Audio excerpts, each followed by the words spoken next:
Kumusta po kayo? Nasa mabuti ba kayong kalagayan? Manalangin po tayo.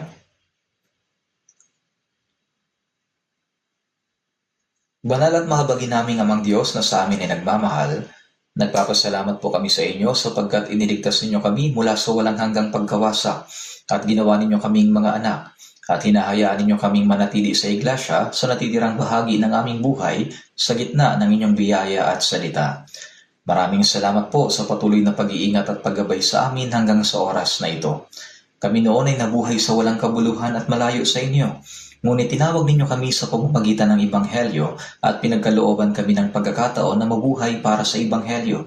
Pakiusap, panatilihin ninyo nawa ang kagalakan sa aming puso at alalayan kami ng Spiritong nagnanais.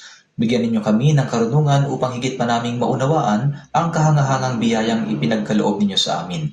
Sa aming natitirang buhay, tulungan niyo po kaming maipahayag ang inyong kaluwalhatian upang buong lakas naming maipangaral ang Ebanghelyo. Idinadalangin namin na magamit nawa kaming lahat para sa banal ninyong gawain. Sa oras na ito, ang Ebanghelyo ay pinapangaral sa Retreat Center. Panginoon, mahayag nawa ang inyong dakilang biyaya sa bawat taong dumadalo at upang walang sino man ang dumating at umalis nang hindi natatanggap ang inyong biyaya. Kumilos po kayo ng mahigit na kapangyarihan upang mahayag ang inyong kaluwalhatian. Taimtim din po namin idinadalangin na ang salitang nais ninyong ihayag sa amin ngayon ay maisulat sa aming puso at makita sa aming mga buhay sa pamamagitan ng kapangyarihan at kaluwalhatian ng Diyos. Ipinagkakatiwala po namin ng lubusan sa mga kamay ng Espiritu Santo ang buong pagtitipon ngayong araw. Mula sa simula hanggang sa wakas, ito po ang aming dalangin sa pangalan ng aming tagapagligtas na si Jesucristo na sa amin ay nagmamahal. Amen. Buksan po natin sa Biblia sa ikalawang Samuel chapter 11.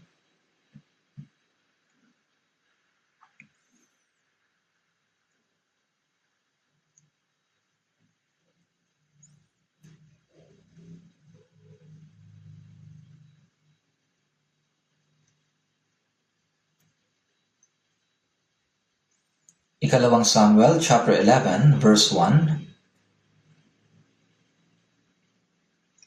Ikalawang Samuel chapter 11 verse 1. Babasahin ko po mula verse 1. Sa tagsibol ng taon, ang panahon na ang mga hari ay lumalabas upang makipaglaban, sinugo ni David si Joab at ang kanyang mga lingkod na kasama niya at ang buong Israel.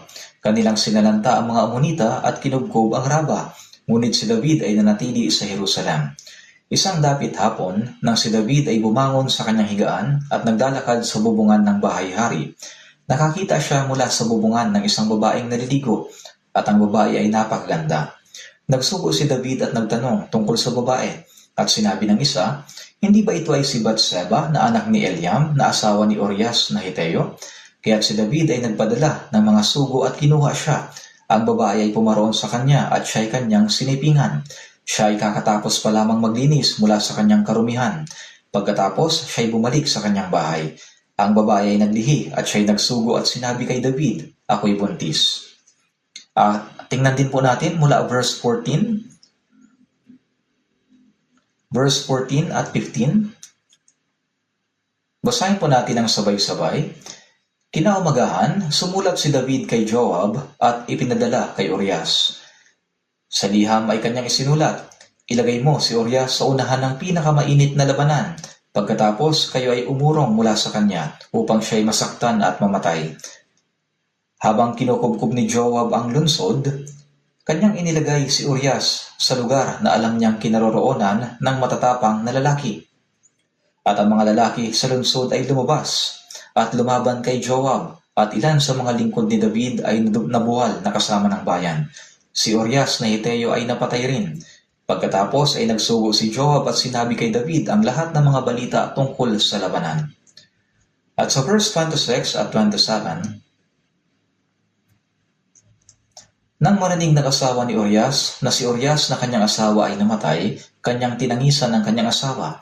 Nang tapos na ang pagluluksa, si David ay nagsugo at kinuha ang babae sa kanyang bahay at siya ay naging kanyang asawa at nagkaanak sa kanya ng isang lalaki. Ngunit ang bagay na ginawa ni David ay hindi kinalugdan ng Panginoon. Hanggang dito. Kasalukuyang ginaganap ang ikapitong batch ng summer retreat sa Retreat Center, lalo na sa mismong oras na ito. Ipinapangaral ang Ebanghelyo. Bagamat hindi po tayo makadala doon ng personal, mahalaga na magkaisa tayong lahat sa pananalangin upang mahayag ang kaluwalhatian ng Diyos. Kaya kasalukuyan ginaganap ang ikapitong batch ng summer retreat sa Retreat Center. Kaninang umaga, tiningnan ko ang attendance report.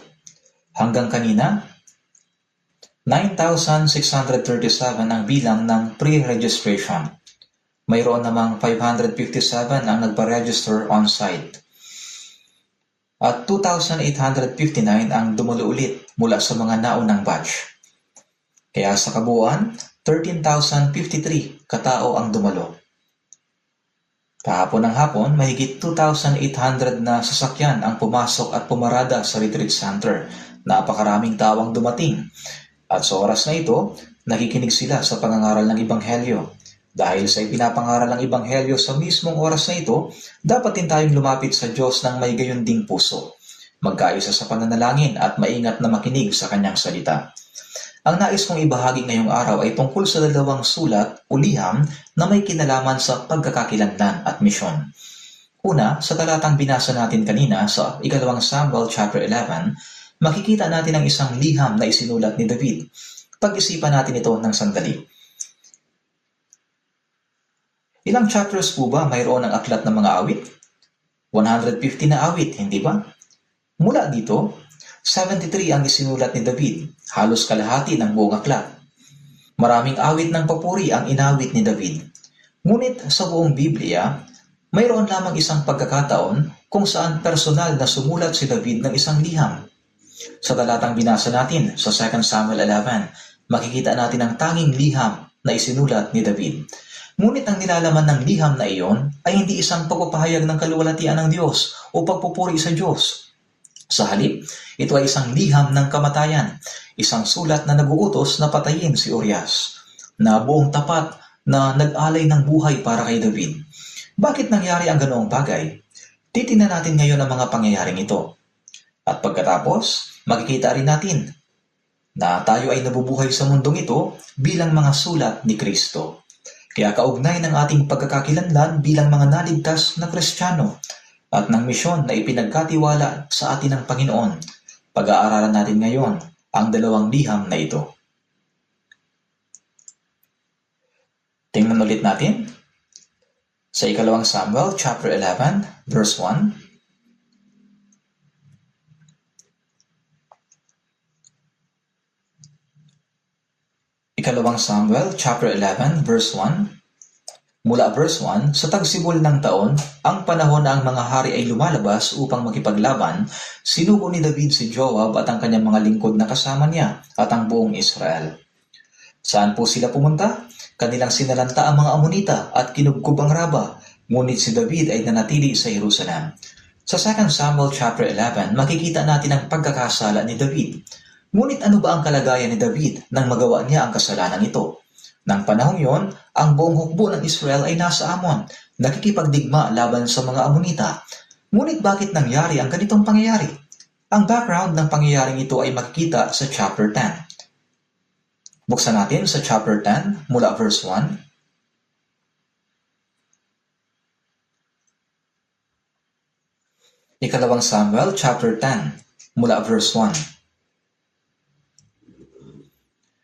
At nangyari pagkatapos nito, ang hari ng mga Amonita ay namatay, at si Hanon na kanyang anak ay naghari na kapalit niya. Sinabi ni David, pagpapakitaan ko ng kagandahang loob si Hanon na anak ni Nahas, gaya ng pagpapakita sa akin ng kagandahang loob ng kanyang ama. Kaya nagsugo si David sa pamamagitan ng kanyang mga lingkod upang alipin siya tungkol sa kanyang ama. At dumating ang mga lingkod ni David sa lupain ng mga anak ni Amon. Ngunit sinabi ng mga pinuno ng mga anak ni Amon kay Hanon na kanilang Panginoon, inaakala mo bang pinararangalan ni David ang iyong ama, kaya't siya'y nagsugo ng mga taga-aliw? Hindi kaya nagsugo si David sa iyo ng kanyang mga lingkod upang siyasatin ang bayan at upang tiktikan at upang ito ay magapi? Kaya't dinakip ni Hanon ang mga lingkod ni David at inahit ang kalahati ng kanilang balbas at pinutol ang kanilang mga suot sa gitna sa kanilang pigi at sila'y pinaalis. Nang ito ay ibinalita kay David, siya'y nagsugo upang salubungin sila sapagkat ang mga lalaki ay lubhang napahiya. Sinabi ng hari, manatili kayo sa Jericho hanggang sa tumubo ang inyong balbas, pagkatapos ay bumalik na kayo. Ito ang pangyayaring naganap. Ano nga ba ang nangyari? Nangyari ito noong si David ay naging hari at namamahala sa Israel. Ang hari ng Amonita ay namatay at naghari bilang kapalit niya ang kanyang anak. Kaya nagpadala ng sugo si David upang makiramay at alipin ang bagong hari. Ngunit nang makita ng mga lingkod ng hari ng Amon ang mga sugo, sinabi nila, inaakala mo bang isinugo ni David ang mga taong ito upang parangalan ng iyong ama? Hindi, isinugo sila ni David bilang mga espiya upang alamin ang mga lugar na maaari nilang salakayin. Ito yung sinabi ng mga lingkod ng hari. Dahil sa paghihinalang ito, kanilang ipinahiya at nilait ang mga sugo na dapat ay tinanggap nila ng may paggalang. At ano ang ginawa nila? Paano nila ininsulto itong mga sugo ni David? Kanilang pinahiya at nilait ang mga sugo na ito. Paano? Tingnan ulit natin sa verse 4. Kaya't dinakip ni Hanon ang mga lingkod ni David at inahit ang kalahati ng kanilang balbas. Noong panahong iyon, ang mga lalaki ay karaniwang nagpapahaba ng kanilang balbas. Ang balbas ay nagpapakita ng karangalan at autoridad. At nagpapahiwatig din na sila ay malalayang tao. Ngunit ang mga sugo na may mahabang balbas, gaano karami ang inahit sa kanilang balbas? Maaari ninyong sagutin. Gaano karami? Kalahati. Ngayon, isipin ninyo na ganito kahaba ang balbas. Kung ang balbas ay gugupitin mula sa ibaba hanggang dito, pwede pa rin itong pahabain. Pero ang sabi, inahit ang kalahati ng kanilang balbas. Ibig sabihin, inahit ang kalahati nito sa gitna ng patayo. Naintindihan ninyo? Dito ay walang balbas, dito naman napakahaba. At meron pa. Inahit ang kalahati ng kanilang balbas at pinutol ang kanilang mga suot sa gitna, sa kanilang pigi, at sila'y pinaalis. Ano ang ibig sabihin ng pinutol ang kanilang mga suot sa gitna? Nang sabihin na pinutol ang kanilang mga kasuotan hanggang sa gitna ng kanilang mga hita, ibig sabihin, ginawa nilang lantad ang bahagi ng kanilang katawan na dapat sana ay natatakpan ng kasuotan. Ngayon ay nakikinig kayo sa isang nakakamanghang kwento. Ngunit parang hindi kayo namamangha. Napakalaking kahihiyan at paghamak ang kanilang naranasan. Sinong nakaranas nito? Ang mga sugo ni David. Isipin natin sandali. Ipagpalagay natin na ang presidente ng Amerika ay nagsugo ng mga kinatawan o delegasyon sa ating bansa. Ngunit sa halip na bigyan natin sila ng mainit na pagtanggap at tratuhin ng maayos ay ininsulto natin sila. Ano ang ipinapahiwatig nito? Ito ay parang paghahamon ng giyera. Kaya nga nagsimula ang digmaan. Sa mga susunod na pangyayari, nananalo ang Israel sa digmaan. Nagkakaroon sila ng tagumpay, ngunit dahil dumating ang panahon ng taglamig, hindi na nila maipagpatuloy ang pakikipagdigma, kaya bumalik ang hukbo sa Israel. At nang dumating ang tagsibol, nagsimula ang 2 Samuel chapter 11 na nakaugat sa pangyayaring ito. Sinabi sa verse 1, sa tagsibol ng taon, ang panahon na mga hari ay lumalabas upang makipaglaban. Lumipas na ang taglamig at dumating na ang tagsibol, ang panahon na mas angkop para muling makipagdigma. At ng panahong iyon, sinugo ni David si Joab at ang kanyang mga lingkod na kasama niya at ang buong Israel. Sinalanta ang mga Amonita at kinubkob ang Raba. Saan sila pumunta? Sa Amon, upang lipulin ang mga Amonita. Kaya nagsimula ulit ang digmaan. Ngunit sa pagkakataong ito, si David ay hindi sumama sa hukbo upang makipagdigma. Nasaan si David? Sa chapter 11 verse 1, sinabi, si David ay nanatili sa Jerusalem. Hindi ito nabanggit ng walang dahilan. Kung ating susuriin sa 2 Samuel chapter 11, makikita natin ang isang David na ibang-iba sa karaniwan niyang pagkatao. Gaya ng sinabi natin kanina, sa buong buhay ni David, naranasan niya ang patnubay ng Diyos, ang tulong ng Diyos at ang pagliligtas ng Diyos. Siya ay isang taong malapit na sumusunod at naglilingkod sa Diyos. Pinupuri niya ang Diyos dahil sa kanyang biyaya at itinataas ang pangalan ng Diyos. Ngunit sa ikalawang Samuel chapter 11, makikita natin si David na ibang-iba sa David na karaniwan nating nakikilala. At ang simula nito, makinig kayong mabuti, ay nagsimula sa katotohanang wala siya sa lugar kung saan dapat naroon siya.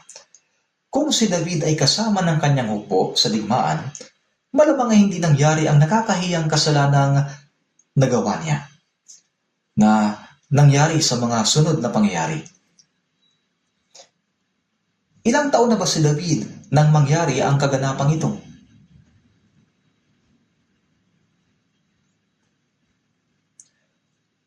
Itong mga kaganapang ito sa 2 Samuel. Nang mangyari ito, ilang taon na ba si David? Tingnan natin sa ikalawang Samuel chapter 5 verse 4.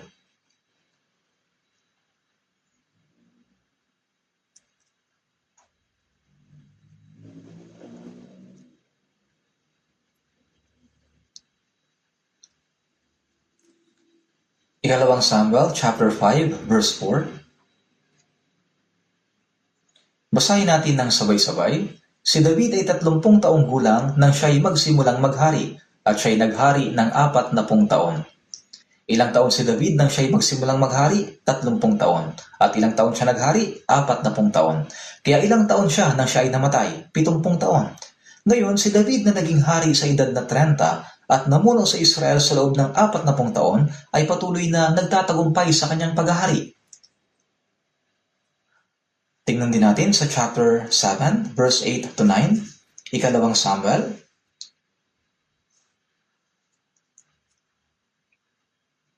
Chapter 7, verse 8 to 9.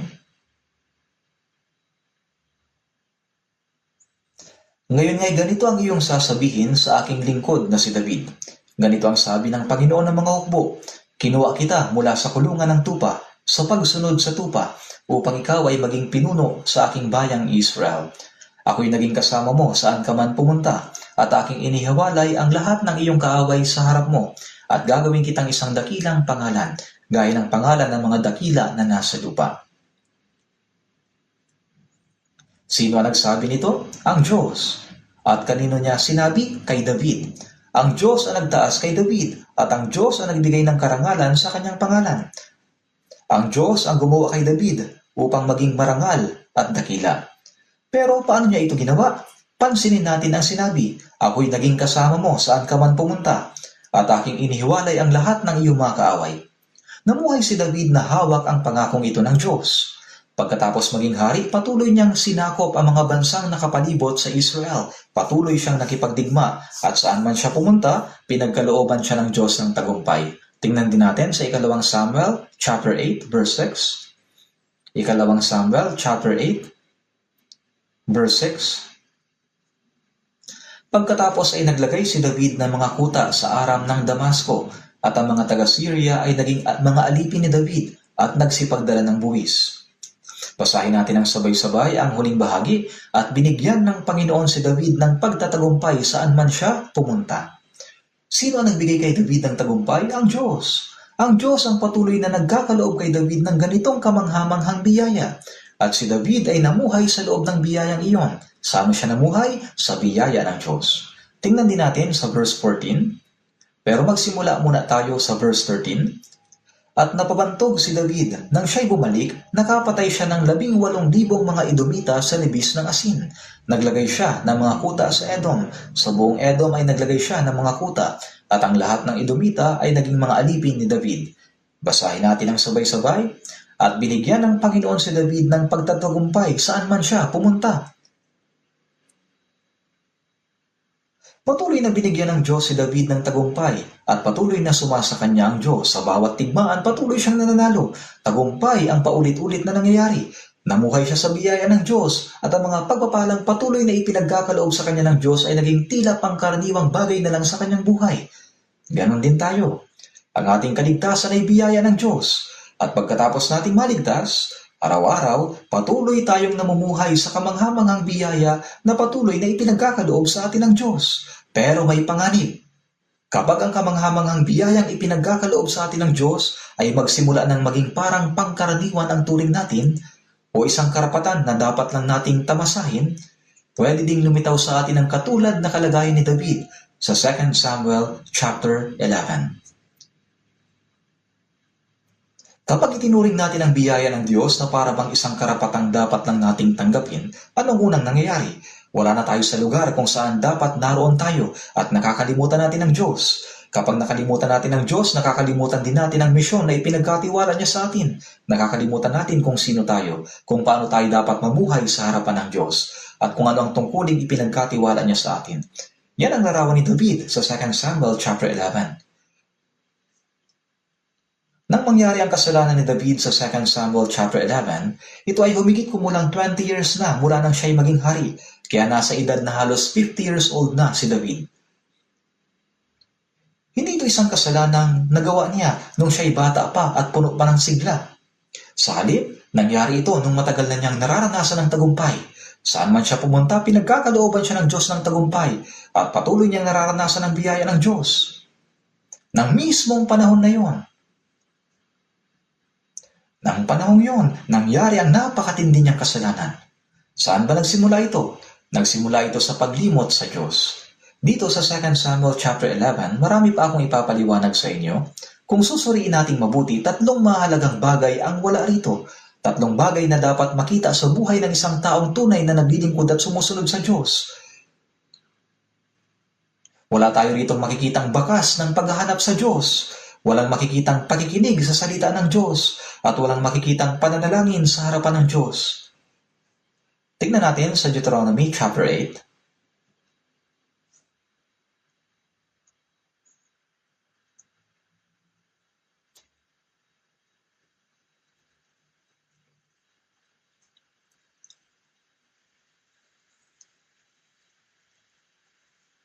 Deuteronomy chapter 8,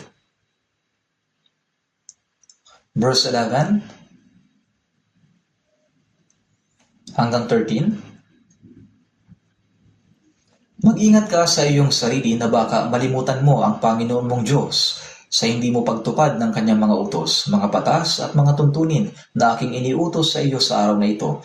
Baka kapag ikaw ay nakakain at nabusog at nakapagtayo ng magagandang bahay at nakatira na sa mga iyon, at kapag ang iyong mga bakahan at ang iyong mga kawan ay dumami na, at ang iyong pilak at ang iyong ginto ay dumami, at ang lahat ng nasa iyo ay dumami, basahin natin ang sabay-sabay ang verse 14, ay magmataas ang iyong puso at iyong malimutan ang Panginoon mong Diyos na naglabas sa iyo sa lupain ng Ehipto sa bahay ng pagkaalipin. 2 buwan bago pumasok ang mga Israelita sa lupain ng Kanaan, muling ipinahayag ni Moses sa mga Israelita ang mga salita sa Deuteronomeo. Ipinapaalala niya muli kung ano ang salita ng Diyos, kung ano ang kautusan ng Diyos, at kung ano ang mga biyayang ipinagkaloob ng Diyos sa mga Israelita sa buong panahong iyon. Ngunit dito sa verse 14, sa binasa natin, sinasabi, at iyong malimutan ang Panginoon mong Diyos. Ano ang maaaring mangyari? Makalimot. Sa tingin ko, dito nagsisimula ang lahat ng problema. Nakakalimot tayo sa Diyos. Nakakalimot tayo kay Jesucristo. Pero bakit? Makikita natin sa talata bago ito. Kapag ikaw ay nakakain at nabusog at nakapagtayo ng magagandang bahay at nakatira sa mga iyon. Ang mga biyayang tinatamasa natin sa ating pang-araw-araw na buhay. Ang totoo niyan, ang biyayang ipinagkakaloob sa atin ng Diyos ay higit pa kaysa ating iniisip. Lagi niya tayong pinagkakalooban ng saganang biyaya. Ngunit habang namumuhay tayo sa gitna ng ganoon kasaganang biyaya, kapag nakalimutan natin ang Diyos, ano ang nawawala? Nawawala ang pasasalamat. At nakakalimot rin tayo sa ating pagkakakilanlan. Kung sino ba tayo sa harapan ng Diyos? Nakakalimutan din natin ang ating misyon na ipinagkatiwala niya sa atin. At sa huli, makikita na lang natin ang ating sarili na namumuhay na ng walang kaugnayan sa kalooban ng Diyos. Lahat ng ito'y nagsisimula sa pagkalimot sa Diyos. Subalit anong sinasabi ng kasulatan sa verse 14? Baka ang iyong puso ay ano ang mangyari? Magmataas. Magiging mapagmataas tayo. Hindi kaya iniisip natin na ang mga biyayang ipinagkaloob ng Diyos sa atin ay mga bagay na nararapat lamang nating matanggap? Na para bang may utang ang Diyos sa atin? Hindi kaya hinihingi natin ang mga ito sa Diyos na para bang karapatan natin ito na dapat tamasahin?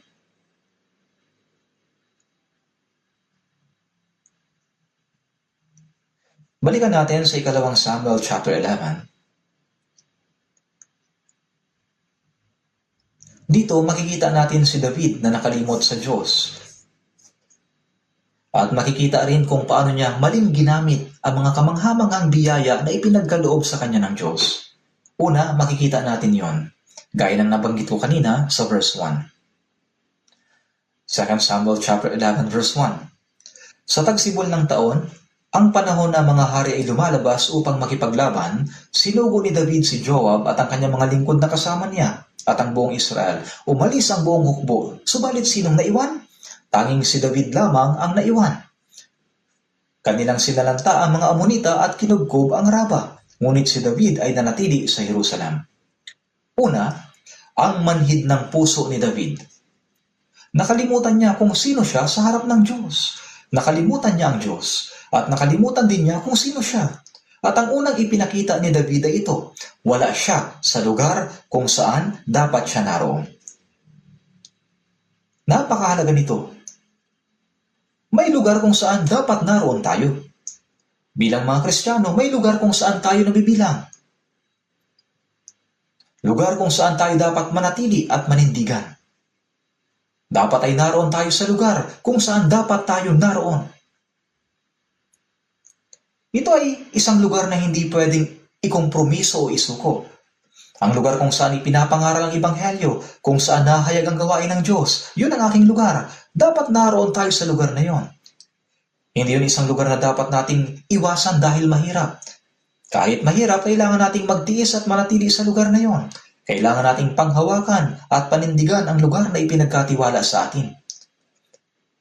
Ang unang bagay na maling ginamit ni David ay tungkol sa kanyang kinaroroonan o posisyon. At ang pangalawa ay makikita sa verse 2. Isang dapit hapon, nang si David ay bumangon sa kanyang higaan at naglalakad sa bubungan ng bahay ng hari.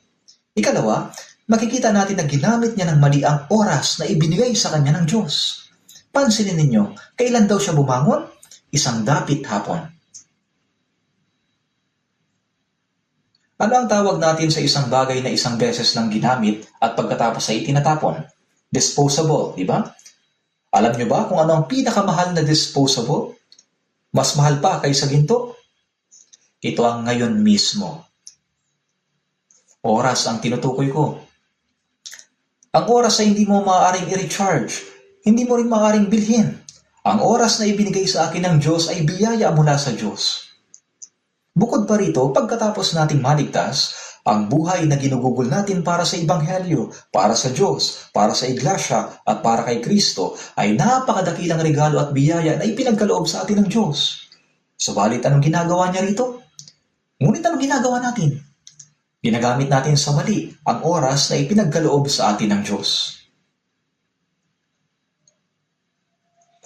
Ganito minsan ang ginagawa natin. Ginagamit natin sa mali ang oras na ipinagkakaloob sa atin ng Diyos.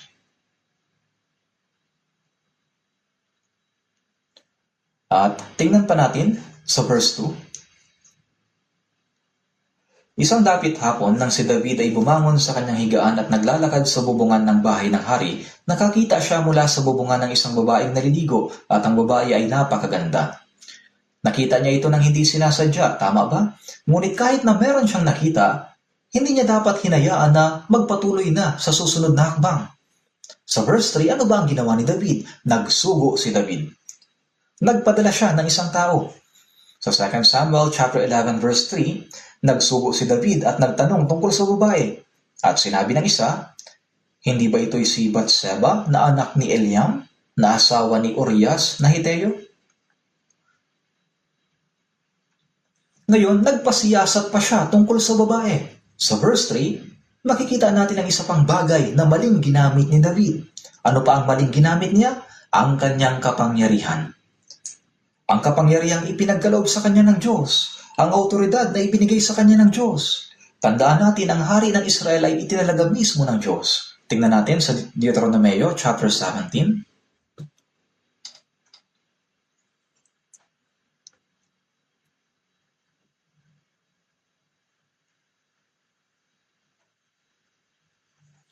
Deuteronomio chapter 17 verse 14.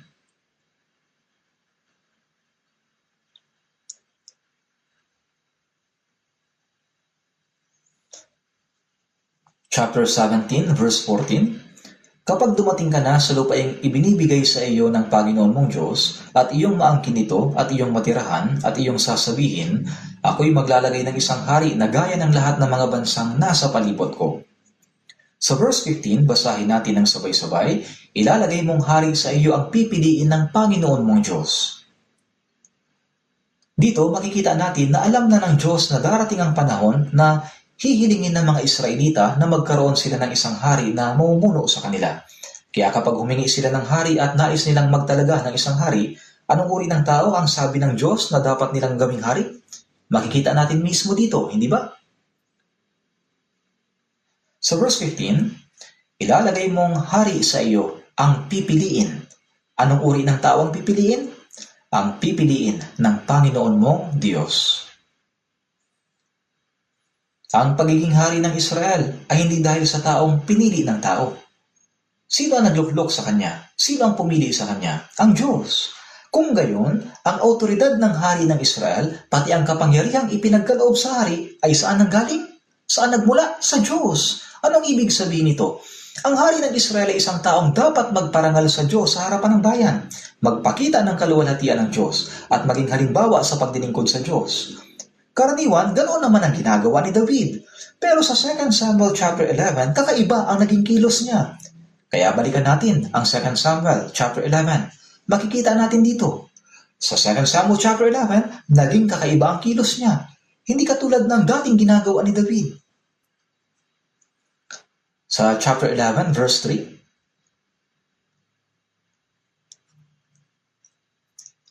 nagsugo si David at nagtanong tungkol sa babae at sinabi ng isa, hindi ba ito ay si Batseba na anak ni Eliam na asawa ni Urias na Hiteo? Pag-isipan natin ito. Pwede ba kayong tumingin sa akin? Isipin natin na tayo si David at tayo mismo ang nasa sitwasyon na ito.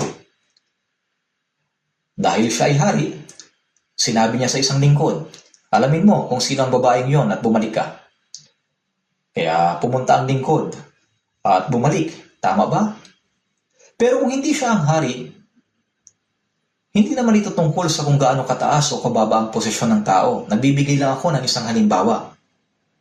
Kung si David ay isa lang bantay sa pintuan o isang tagalinis lang o isang utusan lamang at wala siyang otoridad bilang hari, kung sasabihin niya sa isang tao, pumunta ka at alamin mo kung sino ang babaeng yon, gagawin kaya nila yon para sa kanya? Baka sabihin nila, ang lakas naman ng loob mo. Sino ka ba? Ano bang gusto mong mangyari? Baka ganito ang sabihin ng mga inuutusan niya sa kanya.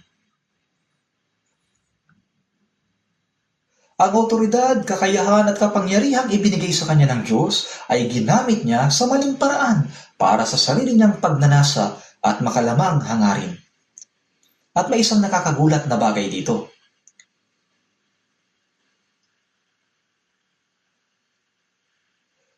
Ipinasiyasat niya kung sino ang babae.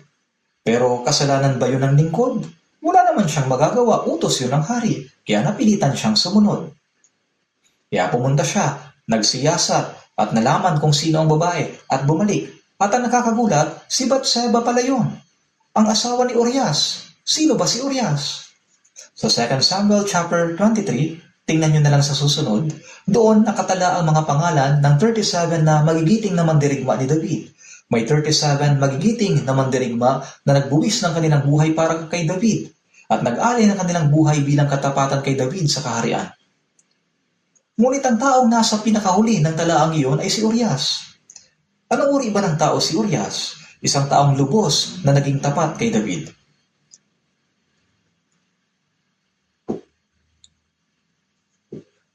Talagang naglingkod siya ng buong katapatan kay David. Ngayon, sinabi sa kanya, ang babaeng yon ay asawa ni Urias. Aba kung ganon, hindi dapat. Sino ba siya? Siya ay asawa ng isang lingkod na nagbibigay ng buong katapatan sa kanya. Ngunit ano ang ginawa niya pagkatapos? Sa verse 4, kaya't si David ay nagpadala ng mga sugo at kinuha siya. Ang babae ay pumaroon sa kanya at kanyang sinipingan. Kung huminto na sana siya doon, kung tumigil na sana siya matapos malaman ang pangalan ng babae, ngunit nakakalungkot, hindi siya tumigil. Naging manhid ang puso ni David at nakalimot siya sa Diyos. Dahil dito, nagpatuloy ang kanyang kasalanan at lumala pa ito ng lumala.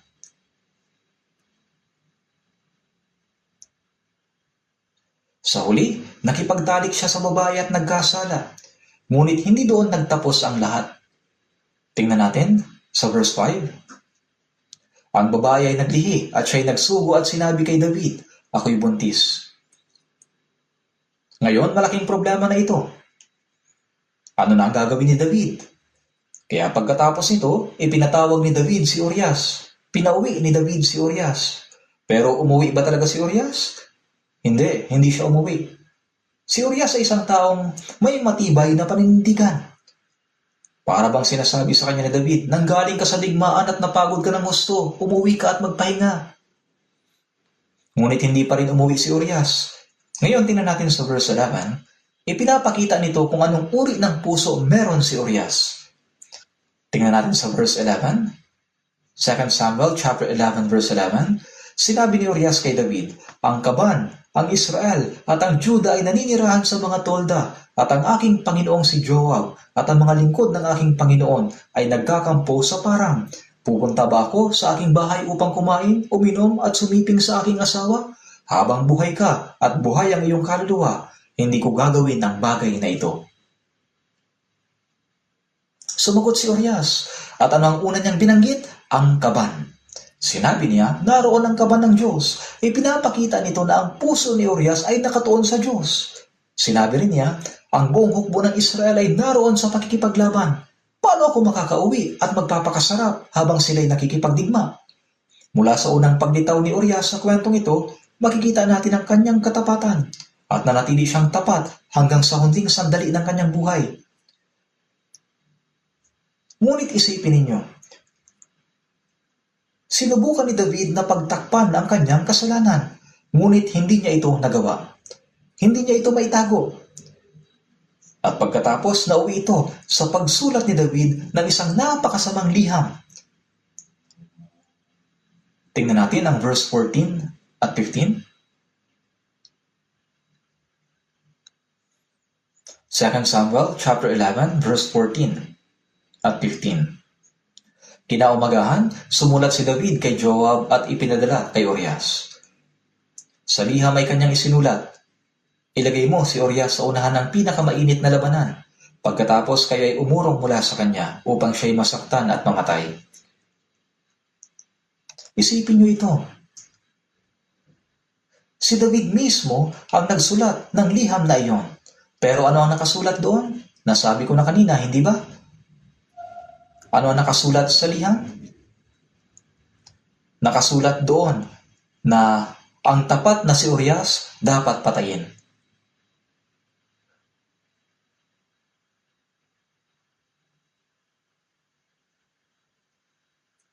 Tingnan ulit natin ang verse 14. Ilang beses kong binasa ang talatang ito at talagang napakasakit isipin. Basahin ulit natin. Kinaumagahan, sumulat si David kay Joab. Kanino niya ipinadala ang liham? Kanino niya ipinadala? At ano ang nilalaman ng liham? Ang patayin si Urias. Ipinadala ni David ang liham na ito kay Joab. Pero kaninong kamay niya ipinadala ang sulat? Kay Urias mismo.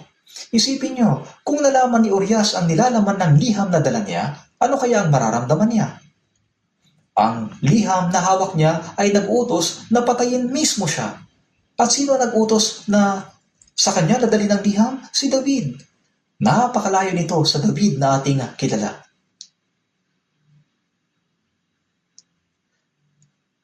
Ngayon, buksan naman natin sa unang Samuel chapter 24. Ito ay noong si David ay hinahabol ni Saul at namumuhay sa ilang. Buksan natin ang unang Samuel chapter 24. Tingnan natin mula sa verse 1. Unang Samuel chapter 24.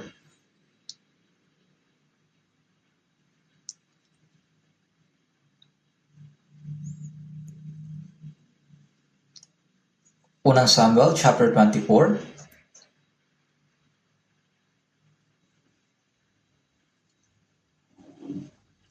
Verse 1. Nang si Saul ay bumalik mula sa paghabol sa mga Filisteo, sinabi sa kanya, si David ay nasa ilang ng Engedi. Na magkagay kumuha si Saul ng 3,000 piling lalaki sa buong Israel at naglakbay upang tugisin si David at ang kanyang mga tauhan sa harapan ng batuhan ng mailap na kambing. Siya'y dumating sa mga kulungan ng kawan sa daan na kinaroroonan ng isang yungib. At pumasok si Saul upang dumumi. Samantala, si David at ang kanyang mga tauhan ay nakaupo sa kaloob-loobang bahagi ng yungib. At sinabi ng mga tauhan ni David sa kanya, narito ang araw na sinabi ng Panginoon sa iyo, aking ibibigay ang iyong kaaway sa iyong kamay at iyong gagawin sa kanya kung ano ang gusto mo. Nang magagay tumindig si David at lihim na pinutol ang laylayan ng balabal ni Saul. Ano lang ang pinutol ni David? Ang laylayan lang ng balabal ni Saul. Nangyari ito noong si David ay nagtatago sa ilang ng Engedi habang tumatakas mula kay Saul. Nasa 10 taon siyang tumatakas mula kay Saul. Ayon sa Biblia, makikita natin sa iba't ibang lugar sa ilang ang kanyang pinagtataguan. At ang lugar na ito sa Engedi ang isa sa mga lugar na kanyang pinuntahan. Ngunit dito, may isang kakaibang pangyayari. Pumasok si Saul sa mismong yungib na kinaroroonan ni David at ng kanyang mga tauhan. Kaya sinabi ng mga kasama ni David, narito ang araw na sinabi ng Panginoon sa iyo, ibibigay ang iyong kaaway sa iyong kamay at iyong gagawin sa kanya kung ano ang gusto mo. Ngunit hindi yun ginawa ni David. Sa halip, pinutol lang niya ang isang laylayan ng balabal ni Saul. Yun lang ang ginawa niya. Pinutol lang niya ang isang laylayan ng balabal ni Saul. Tingnan natin sa verse 5. Pagkatapos, nagdamdam ang puso ni David sapagkat kanyang pinutol ang laylayan ng balabal ni Saul. Ano ang nangyari kay David?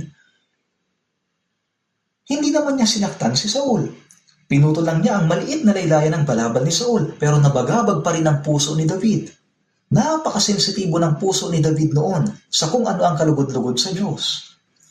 Sa verse 6, basahin natin, at sinabi niya sa kanyang mga tauhan, huwag ipahintulot ng Panginoon na ako'y gumawa ng ganitong bagay sa aking Panginoon, na binuhusan ng langis ng Panginoon, na aking saktan siya ng aking kamay. Ganito si David noon. Pero pagdating sa 2 Samuel chapter 11, ano ang nangyari sa kanya? Ang mismong general na buong tapat na naglingkod sa kanya at handang mag-alay ng buhay, si Urias, anong ginawa niya? Sumulat siya ng isang liham na nag-uutos na patayin si Urias upang pagtakpan ang sarili niyang kasalanan. At ang liham na yon ay ipinadala niya kay Joab sa pamamagitan mismo ni Urias. Kaya napakalaking pagbabago. Nakakatakot ang ganitong kalupitan. Bakit nangyari yon? Dahil nakalimutan niya ang Diyos. Bilang resulta na wala ang kakayahan niya sa wastong pagpapasya, na wala ang kakayahan niyang maunawaan ang salita at kalooban ng Diyos. Nang suriin ng Diyos ang buhay ni David, ganito ang sinabi tungkol sa kanya sa unang hari, chapter 15, verse 5. Sapagkat ginawa ni David ang matuwid sa mga mata ng Panginoon at hindi lumihis sa anumang bagay na iniutos sa kanya sa lahat ng araw ng kanyang buhay, maliban lamang ang tungkol kay Urias na Hiteo.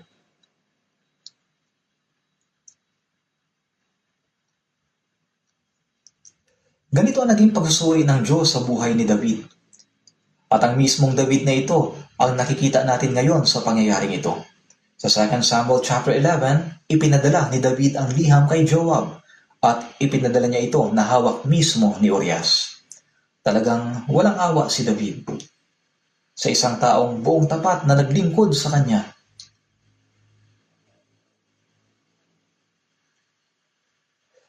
Bakit nagawa niya ang ganitong bagay? Bakit nagbago ng ganito si David? Tingnan natin sa Hebreo chapter 3.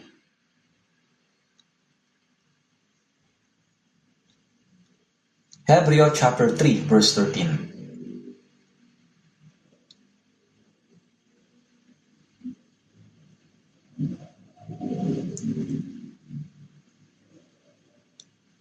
Hebreo chapter 3. Dito, paulit-ulit na sinasabi ang babala, huwag ninyong papagmatigasin ang inyong mga puso. Basahin natin ang verse 13 ng sabay-sabay. Ngunit magpayuhan kayo sa isa't isa, araw-araw habang ito ay tinatawag na ngayon, upang walang sino man sa inyo ang pagmatigasin ng pagiging madaya ng kasalanan. Ang bagay na lumilitaw dahil sa pagiging madaya ng kasalanan ay ang pagiging matigas ng puso. Ngunit upang hindi maging matigas ang ating puso, kailangan nating makinig sa salita ng Diyos, hanapin ang kalooban ng Diyos, at mamuhay sa harapan ng Diyos. Kaya anong dapat nating gawin upang hindi maging matigas ang puso? Ang susi ay nasa verse 1. Basahin natin ng sabay-sabay. Kaya mga banal na kapatid, mga kabahagi sa makalangit na pagkatawag, isaalang-alang ninyo na si Jesus, ang apostol at pinakapurong pari ng ating pagpapahayag. Kapag malalim nating pinag-iisipan sa Jesucristo, mapupuno ang ating mga puso ng biyaya ng Diyos at tayo ay magiging mapagpasalamat.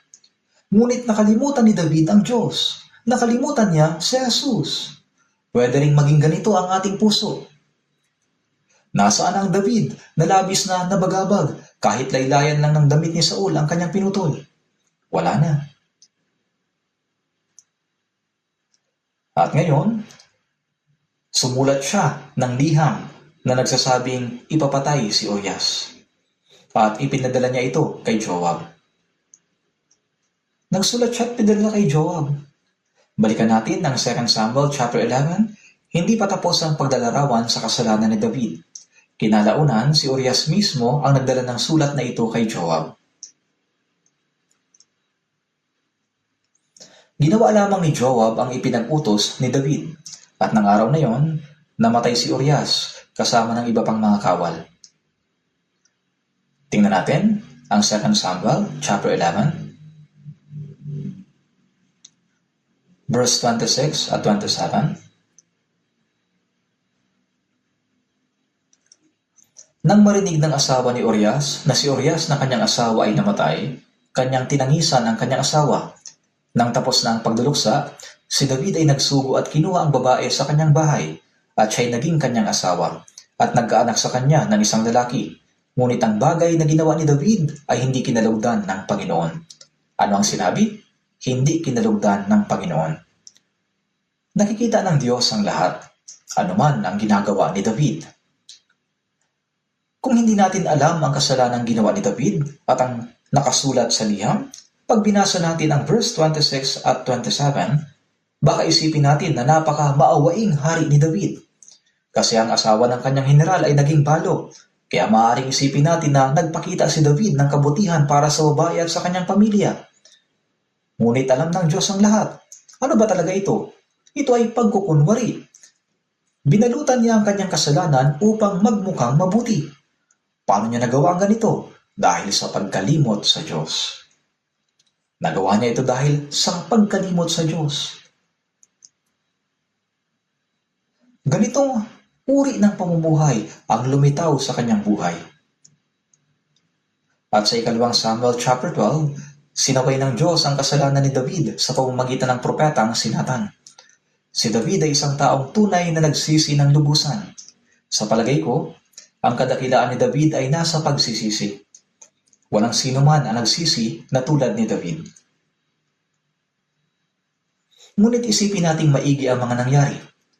Dito, habang nakikinig si David sa saway ng propetang si Nathan, sa verse 12, manhid na rin siya sa kanyang konsensya. Kaya sa 2 Samuel chapter 12 verse 5, sinabi ni David, habang buhay ang Panginoon, ang lalaking gumawa nito ay karapat-dapat na mamatay. At pagkatapos ay sinabi ni Nathan kay David, ikaw ang lalaking yon. Hanggang sa sandaling yon, hindi pa rin niya nalalaman. Bakit? Dahil ang kanyang puso ay manhid na at nawalan na ng kakayahang kumilala ng tama at mali. Ito ang dahilan kung bakit namuhay si David ng ganito sa harap ng Diyos. Pagkatapos marinig ni David ang saway na ito, inawit niya ang awit 51. Sinulat niya ang awit 51. Tingnan natin.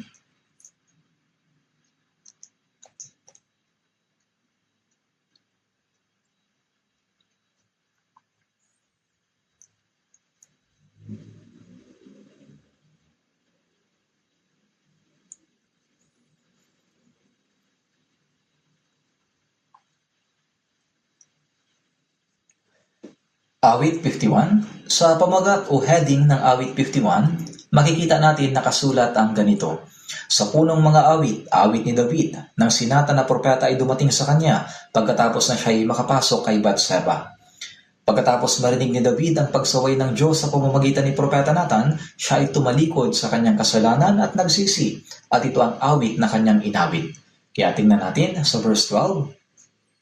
Basahin natin ng sabay-sabay. Ibalik mo sa akin ang kagalakan ng iyong pagdiligtas, at alalayan ako na may spiritong nagnanais. Gaya ng paunang sinabi ko kanina, sinabi ko sa inyo na sa gitna ng pagkakasala ni David sa 2 Samuel chapter 11, sinabi ko na may tatlong bagay na talagang kailangan sa buhay ng isang taong naglilingkod sa Diyos at namumuhay para sa kaluwalhatian ng Diyos. Sinabi ko yon ilang minuto pa lamang nakakalipas. Hindi nakita ang tatlong yon. Wala tayong nakikitang paghahanap sa salita ng Diyos. Wala rin tayong nakikitang pagnanais na sumunod sa salita ng Diyos. At wala rin tayong nakikitang pananalangin. At may isa pang bagay na hindi natin makikita. May isa pang bagay na hindi rin natin makikita. Napakahalaga nito. May wala kay David nung siya ay nagkasala. Sa verse 12, sinasabi niya, ibalik mo sa akin ang kagalakan ng iyong pagdiligtas. Ito ang nawala sa kanya. Ang kagalakan ng pagdiligtas. Naranasan niya ang kamanghamanghang pagdiligtas ng Diyos mula sa kamay ng mga kaaway at ang dakilang ibiyayang ipinagkaloob ng Diyos. Pero nakalimutan niya yon. Nawala sa kanya ang kagalakan ng kaligtasan. Habang namumuhay siya sa biyayang ipinagkakaloob ng Diyos, nawala ang kanyang pasasalamat at nakalimutan niya ang mga kamanghamanghang biyaya at pagdiligtas sa kanya ng Diyos. Kaya ngayon nananalangin siya na ibalik sa kanya yon, di ba? Pagkatapos nito, ibalik mo sa akin ang kagalakan ng iyong pagdiligtas at alalayan ako na may spiritong nagnanais. Ibig sabihin, Diyos, tulungan mo akong makasunod talaga sa iyong salita ng may kusang loob na puso. Panghawakan mo ako. Yan ang panalangin niya ngayon. At dahil dito, ano ang nais niyang gawin? Sa verse 13, kung magkagayoy ituturo ko sa mga sumusuway ang mga lakad mo at ang mga makasalanan ay manunumbalik sa iyo.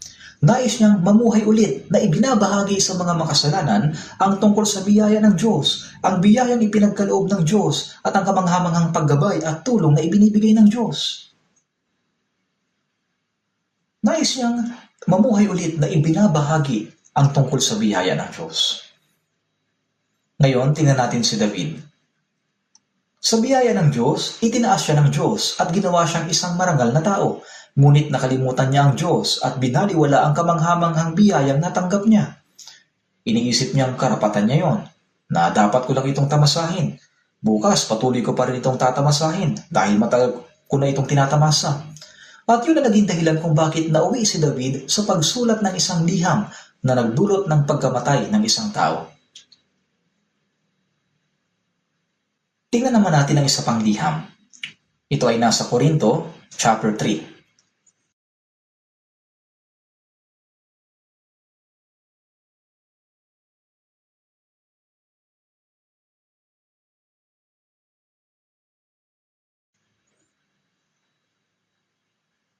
Ikalawang Korinto, chapter 3. Ikalawang Korinto, chapter 3. Verse 1 to 3. Magsisimula ba kaming muli na purihin ang aming sarili?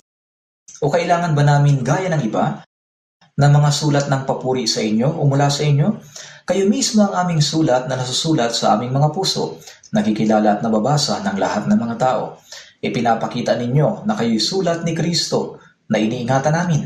Isinulat hindi ng tinta, kundi ng Espiritu ng Diyos na buhay, hindi sa mga tapyas ng bato, kundi sa mga tapyas ng puso ng tao.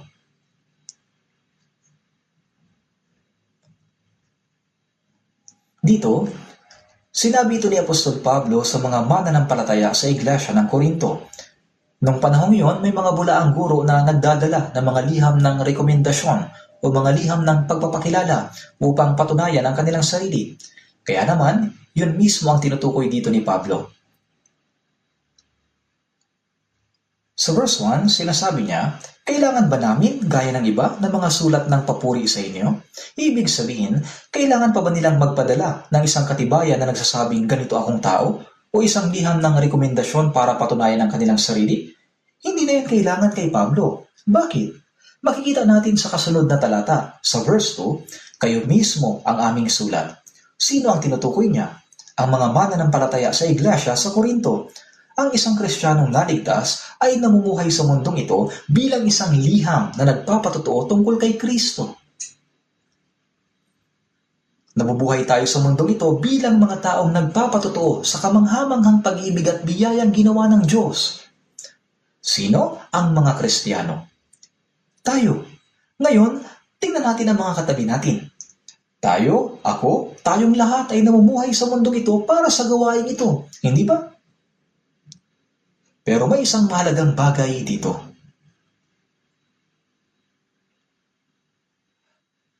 Tayo ay nabubuhay sa mundong ito para sa gawain ito.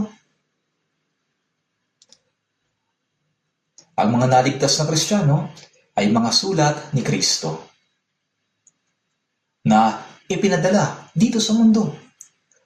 Sa verse 3, ipinapakita ninyo na kayo'y sulat ni Kristo. Kaninong sulat? Hindi sulat ni Pablo. Sinasabi, kayo'y sulat ni Kristo. Ang isang liham ay merong nagpadala at tatanggap. At syempre may nilalaman ang liham. Ipinapakita ninyo na kayo ay sulat ni Kristo.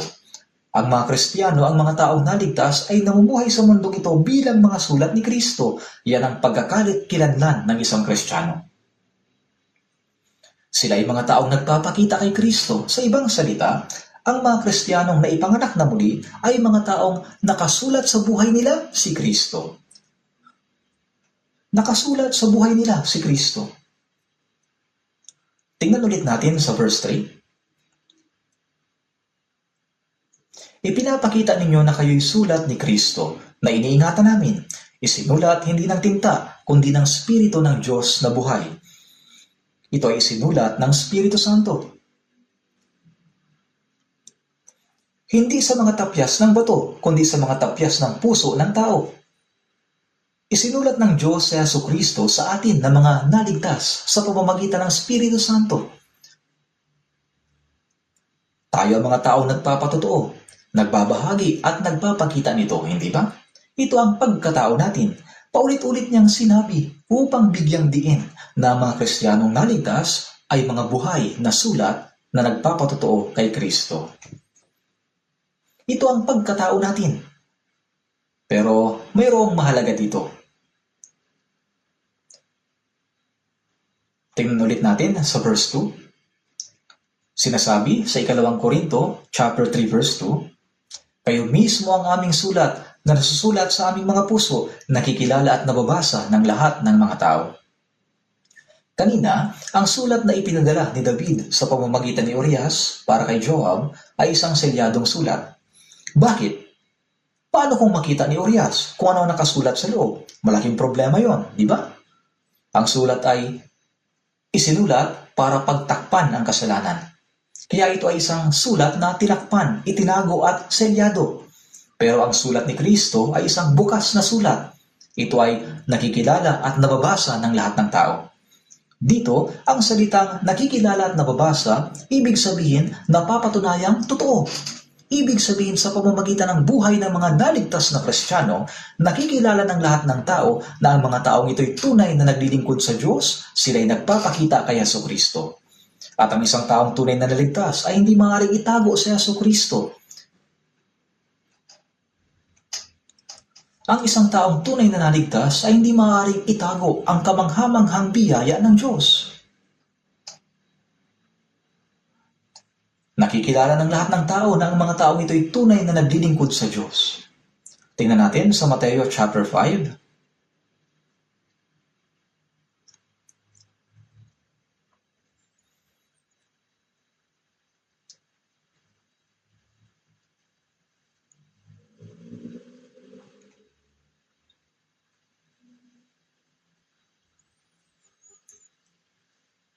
Mateo chapter 5. Verse 14. Verse 14. Kayo ang ilaw ng sanlibutan. Ang isang lungsod na nakatayo sa ibabaw ng isang burol ay hindi maitatago. Hindi nila sinisindihan ng isang ilawan at inilalagay sa ilalim ng takalan. kundi sa talagang patungan at nagbibigay ng liwanag sa lahat ng nasa bahay. Kayo ang ano daw? Kayo ang ilaw ng sanlibutan. Ang mga naligtas ay dapat mamuhay bilang ilaw ng sanlibutan. Hindi natin dapat tinatakpan ng ilaw at inilalagay sa ilalim ng takalan upang hindi ito makita. Ang ilaw ay hayagang nakikita. At ngayon sa verse 16, dahil sa verse 16, kaya napunta tayo rito. Basahin natin ng sabay-sabay. Paliwanagin ninyo ng gayon ang inyong ilaw sa harap ng mga tao upang makita nila ang inyong mabubuting gawa at luwalhatiin nila ang inyong Ama na nasa langit. Ngayon, ano ang tawag sa isang taong hindi magkatugma ang salita at gawa? Sinungaling, hindi ba? Ang mga Kristiyano ay mga taong nagsasabi ng katotohanan.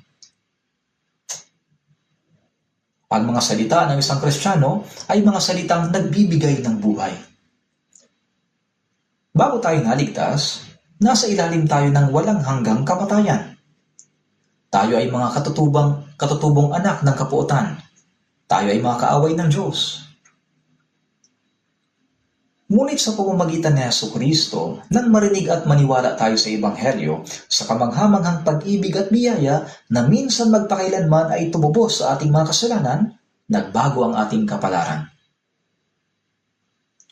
Makinig kayo mabuti. Ang pagkakakilanlan ng isang Kristiyano ay nagiging malinaw kapag naaalala natin ang Diyos at si Jesucristo. Sa gayon, nagiging maliwanag kung sino tayo at kung para saan tayo nabubuhay. Kung malilimutan natin ito, mabubuhay tayo ayon sa mga pagnanasa ng laman. Ngayon, sa oras na ito, maraming tao sa buong mundo, pati na rin sa Korea, ang malamang nakaupo sa loob ng gusali ng mga church ng simbahan, hindi ba?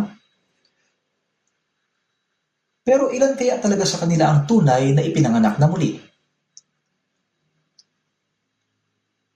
Ang isang Kristiyanong naligtas ay isang buhay na mensaheng nagpapatotoo kay Jesucristo. Sa Galatia chapter 3 verse 27, sinasabi, sapagkat ang lahat na nasa inyo na binautismuhan kay Kristo ay ibinihis si Kristo. Ano daw ang ating isinuot? Ibinihis si Kristo. Ang ibig sabihin ng ibinihis, nakikita si Kristo sa ating buhay. Tayo ay mga taong nagpapakita kay Kristo.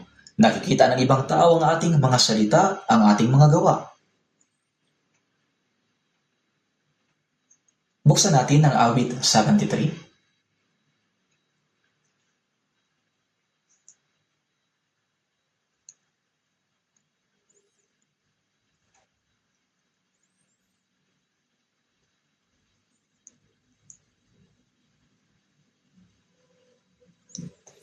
Awit 73.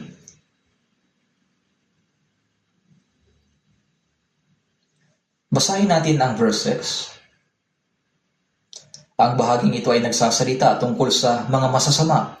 Basahin natin ang sabay-sabay ang verse 6. Kaya ang kapalaluan ay nagsisilbing kwintas nila, karahasan ang suot nilang damit. Sino ang tinutukoy dito? Ang masasama. Ang kwintas ng masasama ay kapalaluan, at ang damit ng masasama ay ano? Karahasan. Pero paano naman ang damit ng isang Kristiyano? Sinasabi na tayo, ibinihis natin si Kristo. Ano ang ibig sabihin nito? Dumako tayo sa Colossus chapter 3.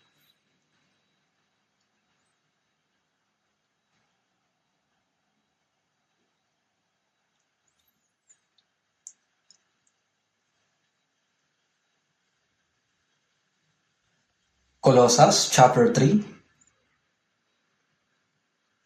verse 12. Bilang mga hinirang ng Diyos, mga banal at minamahal, magbihis kayo ng kahabagan, ng kabaitan, ng kababaang loob, ng kaamuan at ng katyagaan. Ano ang ginagawa natin? Ang magbihis. Ito ang damit ng isang naligtas na Kristiyano. Ulitin natin. Bilang mga hinirang ng Diyos, mga banal at minamahal, magbihis kayo ng kahabagan, ng kabaitan, ng kababaang loob, ng kaamuan at ng katiyagaan. Basahin natin ng sabay-sabay ang verse 13 at 14. Pagtiisan ninyo ang isa't isa. Kung ang sino man ay may reklamo laban sa kanino man, magpatawaran kayo sa isa't isa. Kung paanong pinatawad kayo ng Panginoon, gayon din naman ang inyong gawin. At higit sa lahat ng mga bagay na ito, magbihis kayo ng pag-ibig na siyang tali ng kasakdalan. Hindi ba ito ang kasuotan ng isang Kristiyano? Ang pananamit ng isang Kristiyano? Ang damit ay nakikita ng ibang tao.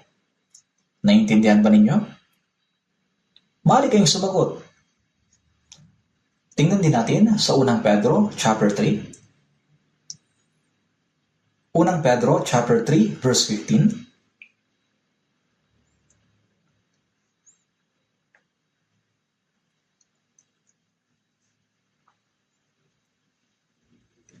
Unang Pedro chapter 3 verse 15.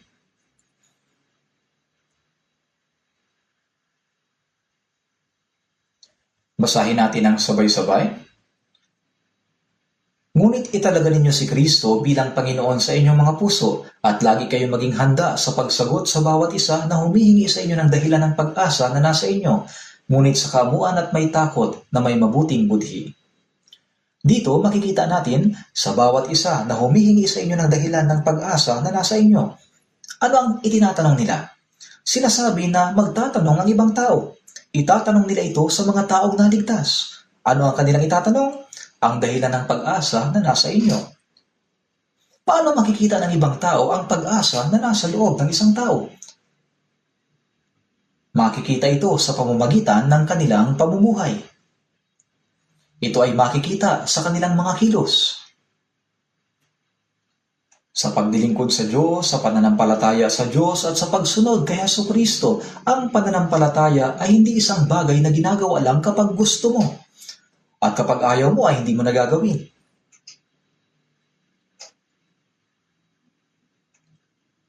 Ang pananampalataya ang paraan ng ating pamumuhay. Sa bawat isa na humihingi sa inyo ng dahilan ng pag-asa na nasa inyo. Ang taong nabubuhay ng ganito ay may isang bagay na likas sa kanya. Ano yon? Makikita sa unang bahagi. Italaga ninyo si Kristo bilang Panginoon sa inyong mga puso. Kapag ang Panginoon ang may-ari ng kanyang puso, ang kanyang pamumuhay ay magbabago ng ganito. Naintindihan niyo ba? Opo, yan ang normal na buhay pananampalataya. Ibinibihis natin si Kristo at unti-unti nating tinutularan ang kanyang pagkatao. At kapag ganito ang ating pamumuhay, ang mga taong nakapaligid sa atin ay magsisimulang magsabi, paano kaya sila naging ganyan? Ang mga taong ito ay talagang kakaiba. Madalas ako makarinig ng ganitong mga komento tuwing summer retreat. Lalo na kapag nakikipag-usap ako sa mga naimbitahan. Madalas nilang sinasabi ang ganitong mga bagay. Sa pangkalahatan, may 3 bagay silang madalas na sinasabi. Una, sinasabi nila ang dami palang tao dito. Talagang marami, di ba? At sinasabi rin nila, ang mga pastor ay mahusay magpaliwanag ng Biblia sa paraang madaling maintindihan. Sinasabi nila, madaling maintindihan. Talagang madalas nilang sinasabi yon. At meron pang isa. Sinasabi nila, ang lahat ng miyembro ng simbahang ito ay palaging nakangiti. Lahat daw ay nakangiti. Yan ang madalas nilang banggitin. At totoo naman ito. Tuwing summer retreat, meron tayong church news update bawat session sa bawat araw na nag-uulat ng mga pangyayari sa retreat. At kung titinan niyo yon, patuloy na makikita ang mga kapatid nating naglilingkod at lahat sila ay nakangiti. Kahit nababasa ng ulan habang nag-aasikaso sa paradahan, nakangiti pa rin sila. Kahit nasa ilalim ng matinding sikat ng araw, sobrang init at pawisan, nakangiti pa rin sila. Bakit? Dahil may kagalakang ibinibigay ang Diyos sa kanilang mga puso. Mayroon silang kagalakan sa kanilang puso. Ito ay naranasan ko mismo nung 2nd batch ng summer retreat. Nung unang araw, dumating na ang lahat ng mga dumalo na may daladalang mga bagahe at maleta, dumaan sa lugar ng registration at pumunta sa kanilang mga lodging.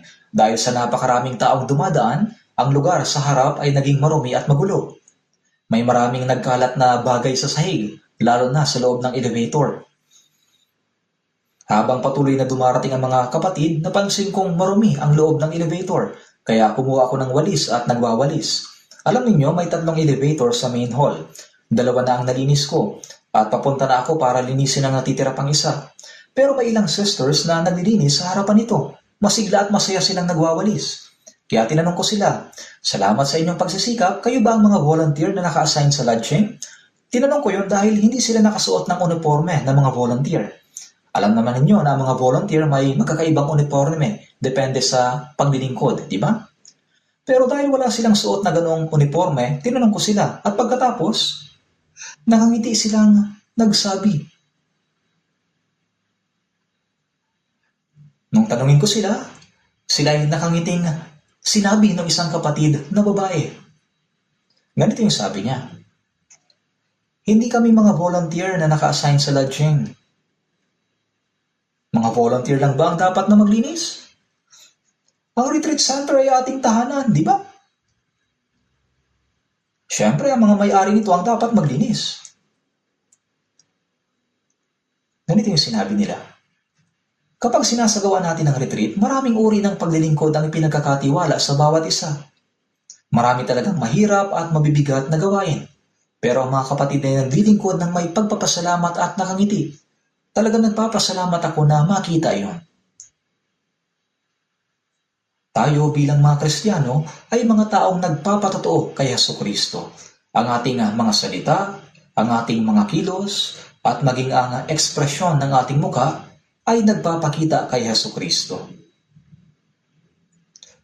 Buksan natin sa Lucas chapter 4.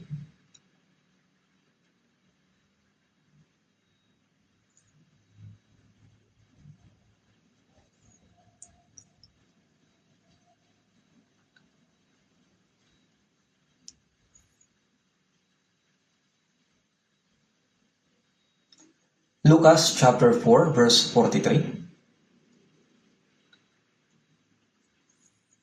Verse 43.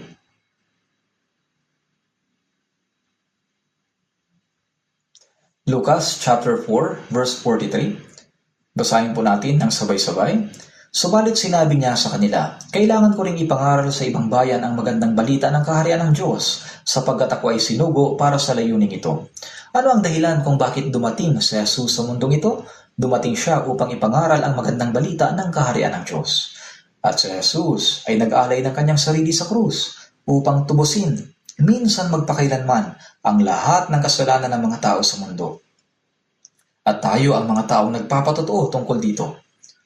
Ang mga Hudyo at ang kanilang kasaysayan ay nagpapatotoo tungkol sa buhay na Diyos.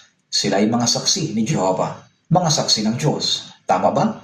Kung gayon, tayo mga taong naligtas ay nabubuhay sa mundong ito bilang mga saksi ni Jesucristo.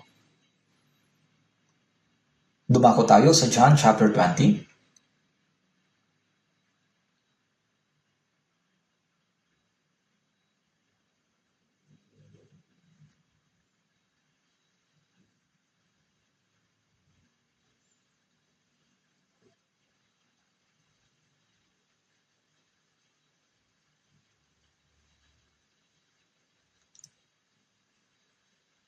Ito ang sinabi ng muling nabuhay na si Jesus sa kanyang mga alagad. Basahin natin ang sabay-sabay ang verse 21. Muling sinabi sa kanila ni Jesus, kapayapaan ang sumainyo, kung paanong sinugo ako ng Ama ay sinusugo ko rin naman kayo. Si Jesus mismo ay sinugo. At tayong mga naligtas na Kristiyano ay mga isinugo din sa mundong ito. Tayo ay mga taong nagpapatotoo tungkol kay Jesucristo. Buksan din natin ang Roma chapter 10.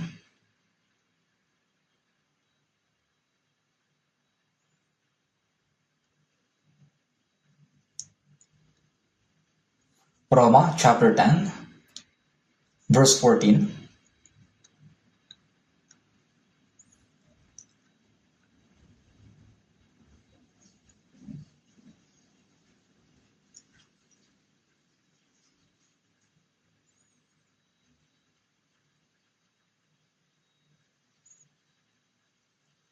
Roma chapter 10 verse 14.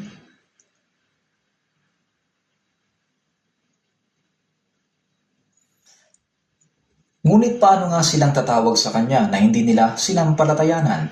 At paano sila sasampalataya sa Kanya na hindi nila napakinggan? At paano sila makikinig kung walang mangangaral? Basahin natin ng sabay-sabay ang verse 15. At paano sila mangangaral kung hindi sila sinugo?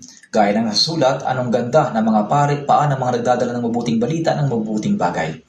Ang mga taong isinugo, anong uri ng mga tao sila? Sila ay mga taong nangangaral ng Ebanghelyo. Tayo ay namumuhay sa mundong ito bilang mga taong nagpapatotoo tungkol sa kamanghamanghang pag-ibig at biyaya ng Diyos.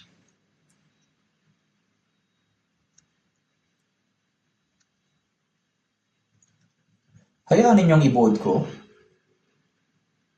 Si David ay palihim na sumulat ng isang liham upang itago ang kanyang kasalanan. Sumulat siya ng isang liham na nag-uutos patayin ang isang tao. Noong panahong yon, ginamit niya sa maling paraan ang biyayang ipinagkaloob sa kanya ng Diyos at nakalimutan din niya ang Diyos. Siya ay nasa maling lugar.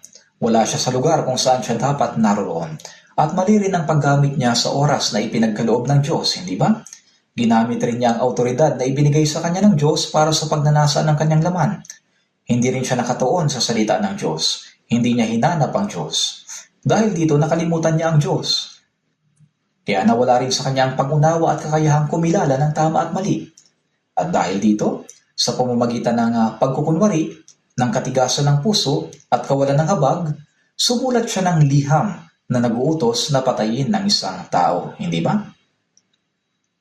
Ngunit tunay nga na sa biyaya ng Diyos at sa tulong ng Diyos, kailangan ng isang Kristiyano na mamuhay na malinaw ang kanyang pagkakakilanlan. Paano? Kailangan niyang magtuon sa salita ng Diyos. Kailangan niya ng pusong may kusang loob na sumunod sa salita ng Diyos. At habang namumuhay siya sa gitna ng kamanghamanghang biyaya at sa gitna ng paggabay at tulong ng Diyos, kailangan niyang mamuhay ng may pagpapasalamat. Tayong mga Kristiyano ay namumuhay sa mundong ito bilang liham ni Kristo, na nagpapatotoo tungkol kay Jesucristo. Ang taong ganito ay naroroon kung saan siya dapat naroroon. At ginagamit niya ng mahalagang oras na ipinagkaloob sa kanya ng Diyos upang maipakita ang kaluwalhatian ng Diyos. At ginagamit niya ang lakas na ibinibigay sa kanya ng Diyos at ang kakayahang ipinagkaloob sa kanya ng Diyos sa pagdilingkod at sa pagpapalaganap ng Ebanghelyo upang maipakita ang kaluwalhatian ng Diyos. Yan ang normal, yan ang nararapat. At sa pamamagitan ng pamumuhay ayon sa salita ng Diyos at sa pamamagitan ng pagsunod sa kanyang salita, maipapakita natin sa ibang tao ang pag-ibig ng Diyos at ang kamanghamanghang biyaya ni Jesucristo. Ang tunay na Kristiyano ay hindi natatakot sa sakripisyo at pagpapagal para sa Ebanghelyo. Hindi siya nag-aalinlangan sa gawain ng pagliligtas ng mga kaluluwa. Yan ang ating pagkakakilanlan. Kailangang maging malinaw sa atin ang ating pagkakakilanlan. Dapat nating tapat na gampanan ang misyong ipinagkatiwala sa atin ng Diyos. Sa gayon, sa ganitong paraan, makakaharap tayo sa Panginoon ng may katapatan. Manalangin na po tayo. Mahabagin naming Amang Diyos na sa amin ay nagmamahal, dalangin po namin na pagkalooban niyo kami ng tapat na puso. Tulungan niyo po kami na higit pang maunawaan ang kamanghamanghang biyaya na ipinagkaloob ninyo sa amin upang maisagawa namin ng may kagalakan at pasasalamat ang lahat ng mga bagay na ipinagkatiwala ninyo sa amin. Gamitin niyo po kami ng higit at higit pa sa mahalagang gawain ng pagpapahayag ng Ebanghelyo. Tulungan po ninyo kami hanggang sa araw na humarap kami sa Panginoon upang magampanan naming mabuti ang lahat ng mga gawaing ipinagkatiwala ninyo sa amin. Buong puso kaming nananalangin na kayo lamang ang tumanggap ng lahat ng kaluwalhatian. Sa lahat ng oras na darating, naway lalo pang maging sagana ang inyong biyaya. Kayo po ang kumilos at tumulong sa amin. Nagpapasalamat kami at nananalangin sa pangalan ng aming tagapagligtas na si Jesucristo. Amen.